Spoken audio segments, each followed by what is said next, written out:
Salut à tous, c'est l'Opiniâtre. Et à l'heure où j'enregistre ce podcast, nous sommes le samedi 31 octobre 2020. Il est 21h44.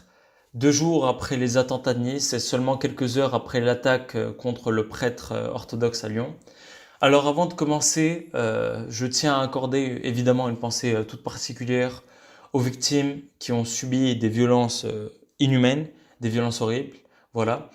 Je pense donc qu'il est important tout de même, dans ces temps difficiles, de rester connecté et surtout de rester à l'affût des informations. C'est pour ça que dans ce deuxième épisode du podcast de géopolitique, j'aimerais vous parler du lien entre pouvoir religieux et État au Moyen Âge en Occident. Alors, je vous préviens d'office, j'enregistre ce podcast un peu à la va-vite, entre guillemets, pour pouvoir le publier le plus tôt possible.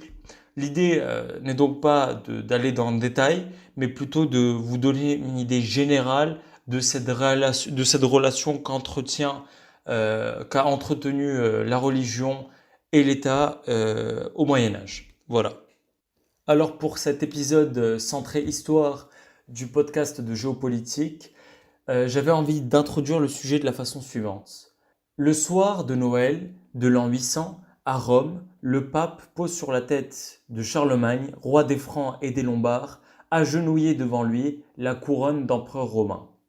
Elle n'a plus été portée de ce côté-ci de l'ancien monde romain depuis l'an 476. En un geste, le chef barbare, le descendant des envahisseurs germaniques, est devenu l'égal des Augustes et des Césars. En un geste, le pape vient de faire renaître les temps heureux de l'Empire d'Occident. Il s'agit là d'une réelle résurrection, voire même du baptême du monde nouveau, où la question de religion et de pouvoir sont étroitement liées. Alors, je diviserai cet épisode en deux parties. La première où nous verrons l'alliance entre religion et politique, puis les limites de cette alliance, toujours centrée sur le Moyen Âge. Alors, au 8e siècle, la dynastie mérovingienne est si faible qu'elle s'efface. Elle donne naissance à une nouvelle famille de l'aristocratie franque, les Carolingiens. C'est ainsi qu'en 751, Pépin le Bref éjecte le dernier mérovingien et se fait roi. Il scellera l'alliance avec le pape de Rome. En effet, si Pépin gagne le titre de roi des Francs par son pouvoir, il n'en a pas la légitimité. L'Église peut donc lui donner une chose très importante pour un roi qui vient de s'asseoir sur le trône, la légitimité. Pour cela, le pape ressuscite une cérémonie remontant à l'époque du roi David que seuls quelques Wisigoths ont pratiquée en Espagne. En novembre 751, à Soissons, il est sacré par la Sainte Église catholique en se faisant oindre par de l'huile sainte pour lui transmettre l'Esprit Saint et lui donnant par ce signe l'autorité divine. En échange, Pépin accepte de combattre les Lombards et fait au pape un grand cadeau. Il lui donne la partie des terres conquises située entre Rome et Ravenne. S'ensuit le règne de Charlemagne en 768. Bien plus guerrier et conquérant que son père Pépin, il ne cesse d'agrandir ses possessions qui deviennent immenses. Il est un vrai prince chrétien et continuera d'accorder des terres au pape. Dans le contexte de son époque, cette appartenance religieuse peut aller de pair avec une grande barbarie.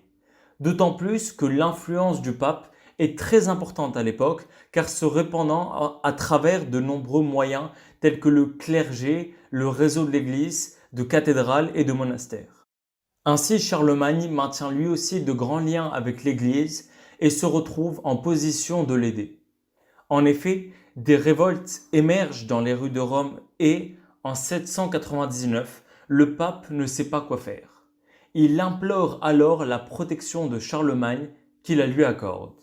C'est ainsi qu'en décembre 800, lors de la visite de Charlemagne à Rome, qu'a lieu la scène du couronnement du roi par le pape Léon III.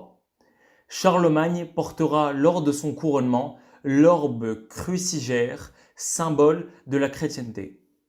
Une histoire nouvelle peut alors commencer où l'empire repose sur deux personnages principaux, l'empereur et le pape. Néanmoins, des conflits émergent entre le pape et l'empereur.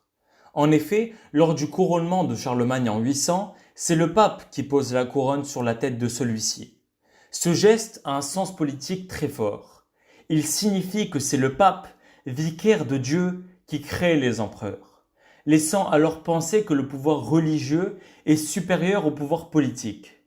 Charlemagne est donc furieux de ce geste. Il veut recevoir son titre comme ses ancêtres le faisaient, par acclamation de la foule. Il pensait que sa légitimité ne devait venir que de son peuple. Ainsi, des tensions naissent en raison du pouvoir que peut exercer l'un sur l'autre.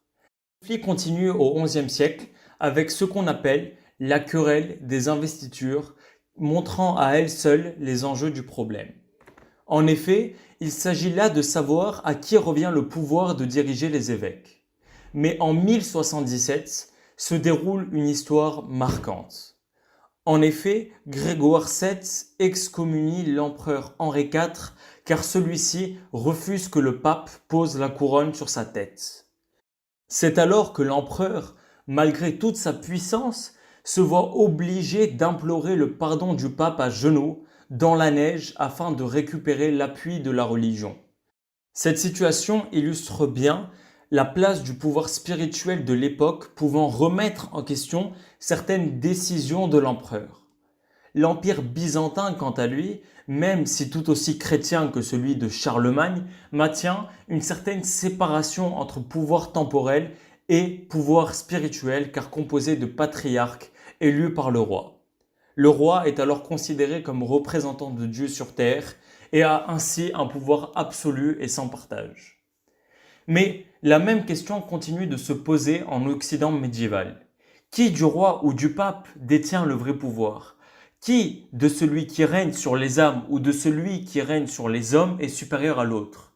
Et le simple fait de poser cette question sans cesse entretient la séparation entre le pouvoir spirituel et le pouvoir temporel, si fondamental puisqu'il fera naître le principe de laïcité. En conclusion, le pouvoir religieux et politique sont très liés au Moyen-Âge. Le pape défend l'Église et l'Église donne au roi une légitimité divine. C'est une sorte d'échange qui se réalise entre les deux pouvoirs qui, au final, se complètent.